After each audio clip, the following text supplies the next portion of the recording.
दा बहा दङ होनबा क'क्राझार साइ स्टेडियामाव आरो दिनै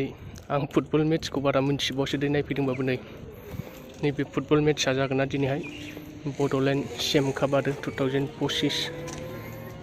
BCDC हिसाबै खुंनायमोन नामाथाय बियो आं बांद्राय माने इसेबां मिन्थिबावासो आरो दा बे मेट्चखौ नायनो फैदों आरो जेसे हायो एसे शेयार खालामलांबाय थानोसै भिडिअ'आवहाय दा ओरै मेन गेट खाथिनिफ्राय मेन गेटजों हाबबोगोन ना हाबाखै पाब्लिकफोरखौ हाबाखैबा बै हरैजाय सेकेन्ड गेटजों हाबहैनांगोन आरो फार्स्ट मेन गेटजों हाबनो मोनासै जों माने पाब्लिकफोरखौ सोआखै आरो बेजोंहाय बेसे बुरजा जागोन मानसिफ्रा मिन्थिया साफा सानै जाहांबाय हनै जिरायग्रायाव आरो नैबे गेटजों हाबनोसै जों दा सिङाव हाबबोबाय देखायलांबाय थानोसै बोरै बोरै जायो खेलाया बेनिफ्राय जोंनि काचुगावजों चिरां काजलगावजों सोरै मोननैनि गेजेराव फुरा फाटाफाटि जासिगोन आरो सोरनि टिमा देरहायो सिङाव हाबबोबाय दा क'क्राझार डिस्ट्रिक्टजों चिरां डिस्ट्रिक्टजों फाटाफाटि जागोन आरो खेलाया सिगाङावनो कमेन्ट खालामखाबानो जाबाय आरो नायजेननायनि सिगाङावनो सोरनि टिमजों सापर्ट आंनि नायगिरि लोगोफ्रा आरो खेलाखौ 7थायावसो जागोन होनदों खयथायाव जायो मिथिया ओमफ्राय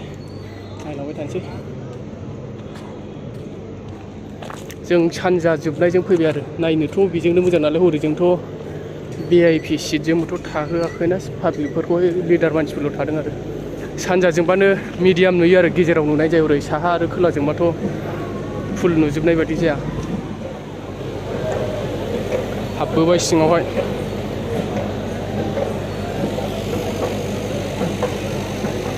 गान्दला बिरलायथारदों नै बोरै बोरै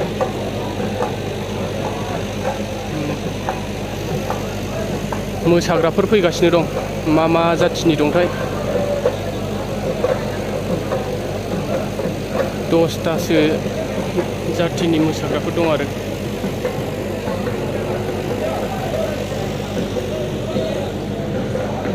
जिरायफैबाय नै जोंना जायगाया मानसियानो बेयावल'खा ओरैजों खम साहाजोंबो खम सानजाजों बांसिन मानसिया गेजेर जायो नालाय बेनिफ्रायनो मोनसे बेनार मोनदों जोंहा बड'लेण्ड CEM Cup ओरै आबौ नरेन्द्र मदि दं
बेफोरो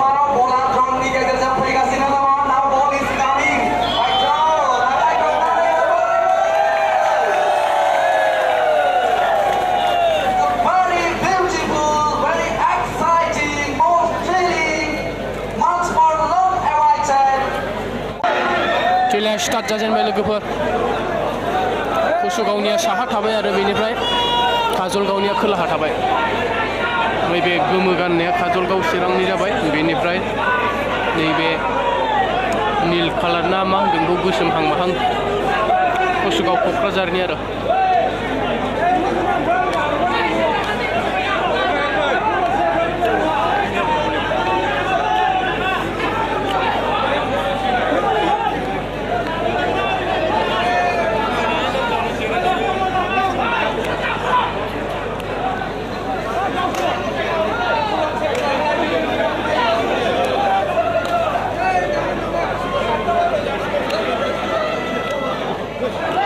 Bulu, garalai.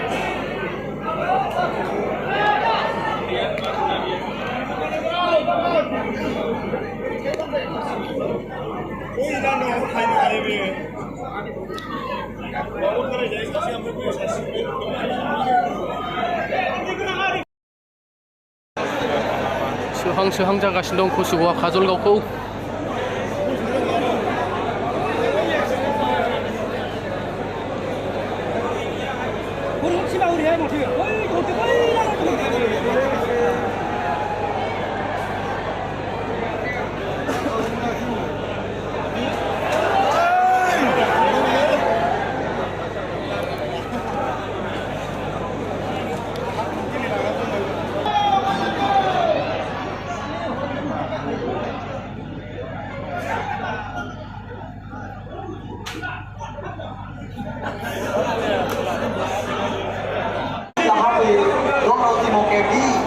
भिडिअ लास्लाबजोबनो मोनासै आं फाउल जाबाय सासे हमना बोख्लायनाय जादों आरो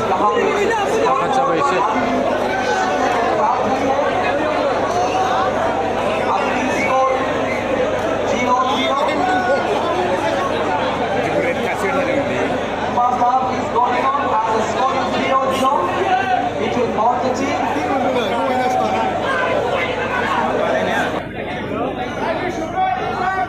कर्नाल जाना दंफैयो ओरै खोलाहा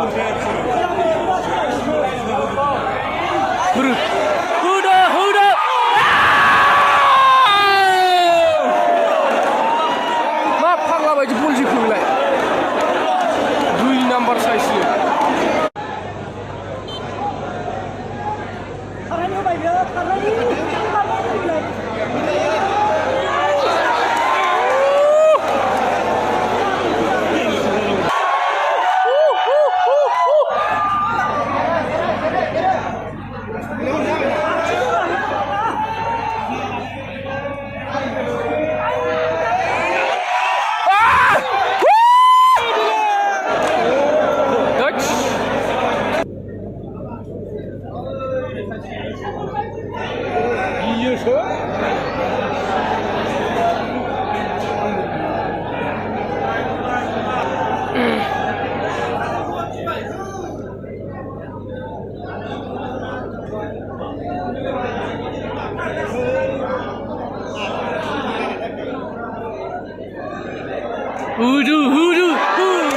लामाखौ मोनासै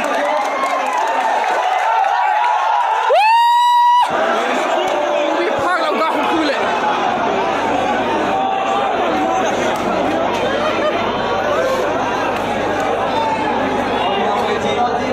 हाफ टिफिन जाबाय एबाराव मोननैबो टिमा ओरैबादि डेन्जार आरो रावबो गल होलायनो हायाखै हाफ टिफिननि उनाव नायबावनोसै बोरै जायो सोरनि टिमा उइनार थाङो समान जालायनानै दं मोननैबो टिमा गल जालायाखै आरो 7:50 जाबाय नै जा मोजां बार बारदों साला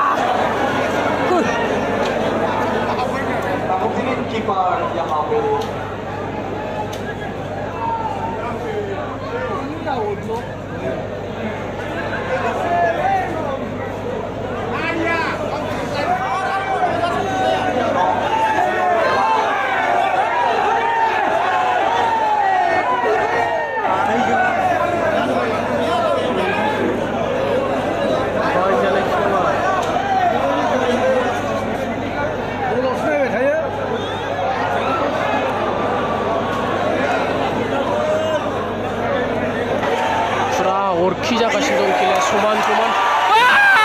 लास्ट चान्स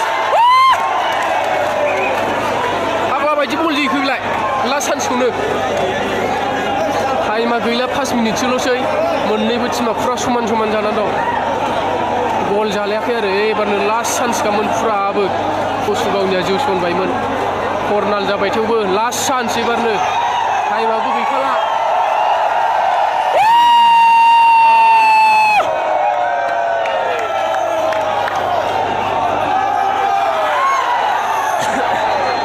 बोर जाखो बबे फाग्लाजोंसो हरखो बेलाय नुगोना नुवा जाखो गलखौलाय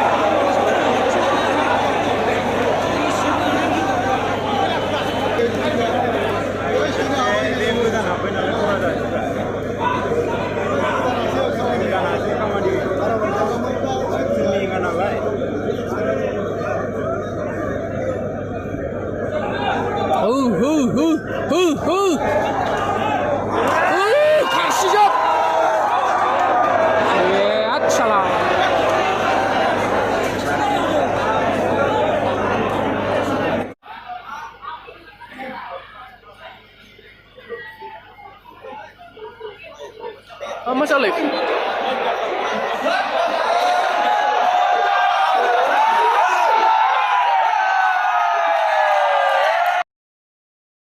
सिलायनायावहाय रावनिबो टिमा गल सोलायनो हायासै समान जाबाय टाइमा जोब्बाय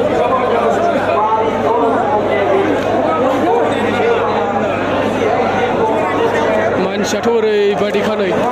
जायगायानो गैलायखाया थानो बुंजोबनाय मानसिया